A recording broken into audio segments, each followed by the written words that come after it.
আসুন।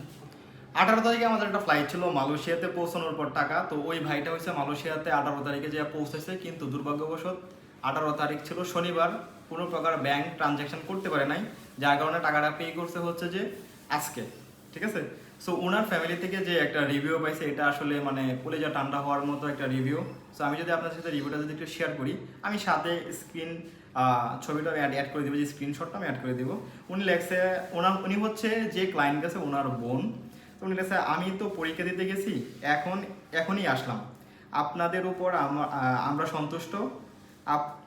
আপনারা আমার ভাইকে নিয়ে গেছেন, অনেক টেনশনে ছিলাম। মানুষ অনেক কথা বলে, টাকা মেরে দিবে, অনেক টাকা দাবি করবে নিয়ে যাওয়ার পর। আমার আব্বু ভরসা ছিল আপনাদের উপর। আল্লাহর রহমতে এমন কিছু হয়নি। আপনাদের জন্য অনেক অনেক দোয়া করি, সারা জীবন এই দোয়া করবো ইনশাল্লাহ। সো এই মেসেজটা করছে, উনি পরীক্ষাতে গেছিলো সম্ভবত 4:44-এ এই SMS-টা করছেন। ঠিক আছে।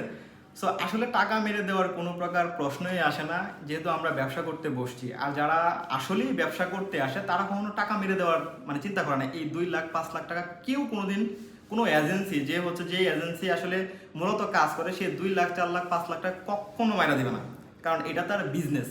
ঠিক আছে। আর যারা হচ্ছে যে আপনার অনেকেই আছে মাইরা দেয়, সো তারা কেমন এজেন্সি আমি জানি না। তাই আমি সবসময় বলি যে যাচাই বাছাই করার পরে হচ্ছে যে আপনারা আপনাদের ফাইলটা জমা করবেন। এবং অনেকে জানতে চাইতে পারেন যে ভাই ইয়া করতে পারেন যে আপনার উনি যে গেছে, তো উনি যে গেছে, তো ওনার হচ্ছে যে ইয়াটা করতে পারেন, ওই ফ্লাইটের টিকিট কোথায়, ফ্লাইটের ভিসা কোথায়, উনি যে ফ্লাইট করছে সেই ছবিগুলো কোথায়। আমার প্রোফাইলে দেখেন সব কয়টা ছবি পোস্ট একবারে করে দিছে। এবং ওনার যে ফ্যামিলি, অনেকেই ভালো। ওনার আব্বু মানে বলার মতো ভাষা নাই। ওনার আসলেই মানসিক দিক থেকে এবং হচ্ছে যে ব্যক্তিত্ব থেকে অনেক ভালো মানুষ ওনার ফ্যামিলিটাই অনেক ভালো। সো বিদেশ যাওয়ার পরে অনেকে টাকা নিয়ে অনেকটা প্রবলেম থাকে। সো যেটা ওনাদেরকে বলা হয়েছে কথা কাজে একটু টাইম লাগছে, একদিনকে গ্যাপ হয়েছে। আমাদের সাথে যেটা মিস্টেক হয়েছে সেটা হচ্ছে শনিবারে টাকা দেওয়ার কথা, ওনারা টাকাটা দিচ্ছে রবিবারে। শুধু এতটুকু গ্যাপ ছাড়া আমাদের সাথে ওনাদের কোনো ফল্ট হয় না, এবং ওনাদের সাথে আমাদের কোনো ফল্ট হয় না। আশা করি পরবর্তীতে ওনারা যদি আরও কাজ করে, ওনাদের কাছ থেকে আরও ফাইল আমরা আশা করি ইনশাল্লাহ। এবং আপনারা যারা ফাইল দিতে চাচ্ছেন, যাচাই বাছাই আমার কাছে দেন বা যার কাছে দেন না কেন, যাচাই বাছাই করে ফাইল জমা দিবেন। একটা কথা মনে রাখবেন, আমি আপনাদের টাকার গ্যারেন্টি দিতে পারি, এবং হচ্ছে এটা বলতে পারি ভাই 1 মাস সময় নিচ্ছে কাজ না করতে পারলে 1 মাস 1 দিনের মাথায় আপনার টাকা এবং পাসপোর্ট ফেরত দিতে পারবো। কিন্তু এটা যদি আবার মনে করেন যে আমার তো 1 মাস সময় নষ্ট করছেন, এই সময় আমি ফেরত দিতে পারবো না, এটা কেউই দিতে পারবো না, বরং আপনার জীবন থেকে একটা মাস সময় হারায় গেছে।